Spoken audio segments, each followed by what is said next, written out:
So hi guys, today I'm going to discuss about the summary of the chapter 9, which is the transport layer. Um I hope you learn from this summary. And so for the first one, so the process the process describes in the OSI transport layer accept data from the application layer and prepare it for addressing the network layer. So a source computer communicates with a receiving computer to decide how to break up data into segments. So how to make sure none of segments get lost and how to verify all the segments arrived. So when thinking about the transport layer, think of a shipping department preparing a single order of multiple packages to deliver. So,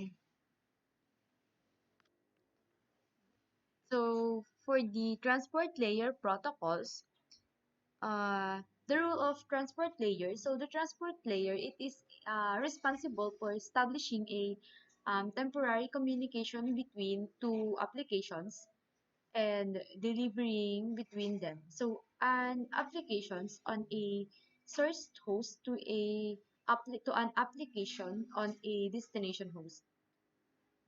So this is without regard to the destination host type. So the type of media over which the data must travel. So the path taken by the data, the congestion on the links, or the size of the network. So the transport layer is the link between the applications and the lower layer that are responsible for network transmission. Um, so there are the tracking individual conversation.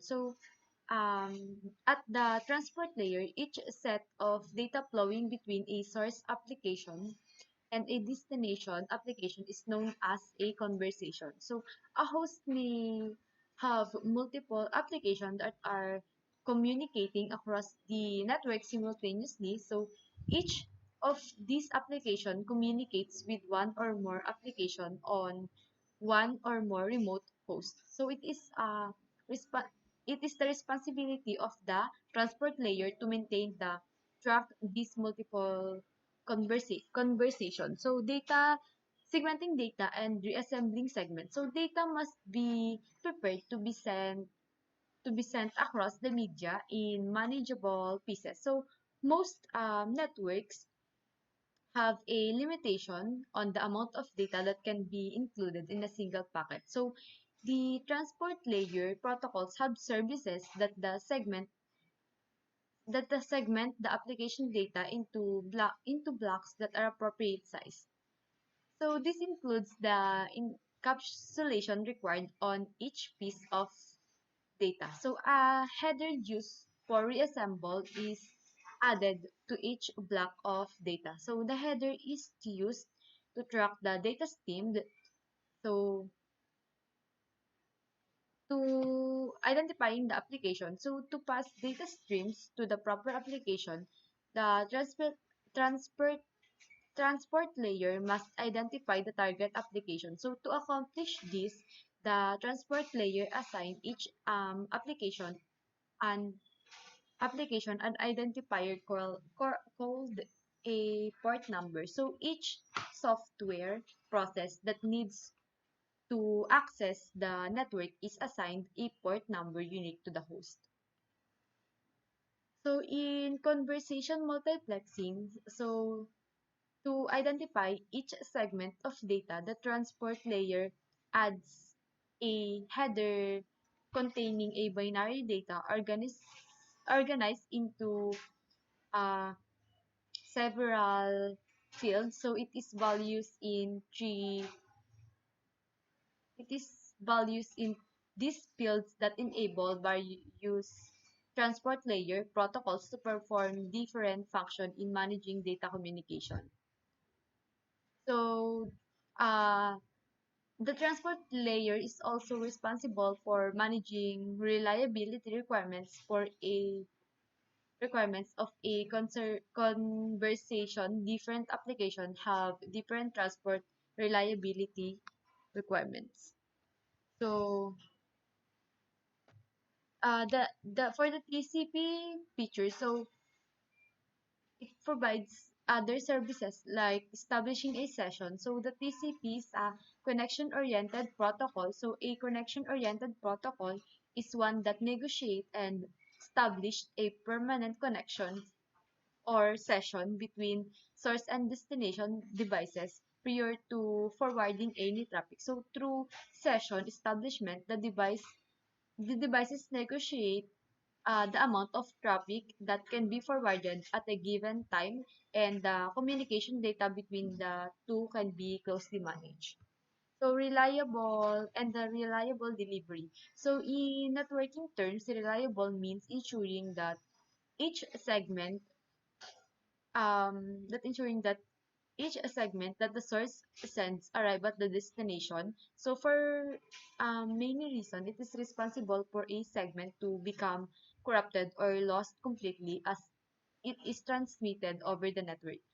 And the same order delivery, because the networks may provide multiple routes that can be different transmission rate, data can arrive in the wrong order. So by numbering and sequencing the segments, TCP can ensure that these segments are reassembled into proper order. So the flow control network host has a limited um, resources, so such as memory and processing power. So when TCP is aware that these resources as are overtasked, um,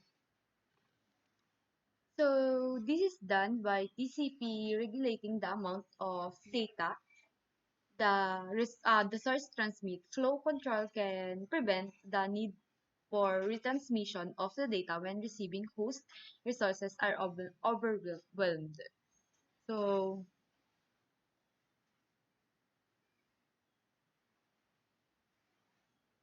for the TCP and the UDP, so um, the TCP server processes. So um, for example, a host running a web server application and a file transfer application cannot have both configured to use the same port. For example, TCP port 80. So an active server application assigned to a specific port is considered to be open. So which means that a transport layer accepts and processes segment address to the port. So any incoming client request addresses to the correct socket is accepted, and the data is passed to the server application. So there can be many ports open simultaneously on a server, so one for each active server application. So the TCP connection is established in three steps, which is the step one is the initiating client's request a client to server communication session with the server. And the step two, the server acknowledge the client to server communication session and request a server to client communication session. Step three is the initiating client acknowledge the server to client communication session. And uh, to close a so to the TCP session termination, to close a connection, the finished FIN control plug must be set into the segment header. So to end each one-way TCP session, a two-way handshake consisting of FIN segment and an acknowledgement or ACK segment is used. Therefore, to terminate a single conversation supported by TCP.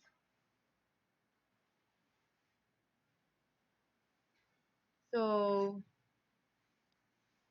so as I said, the application developer decided the transport layer protocol that best meets the requirements for the application. It is important to remember that the other layers all play an important an important part in data network communication and influence its performance. So that's all for the chapter 9 of summary, for the summary of the chapter 9. So thank you guys for watching, and I hope you learned in this chapter.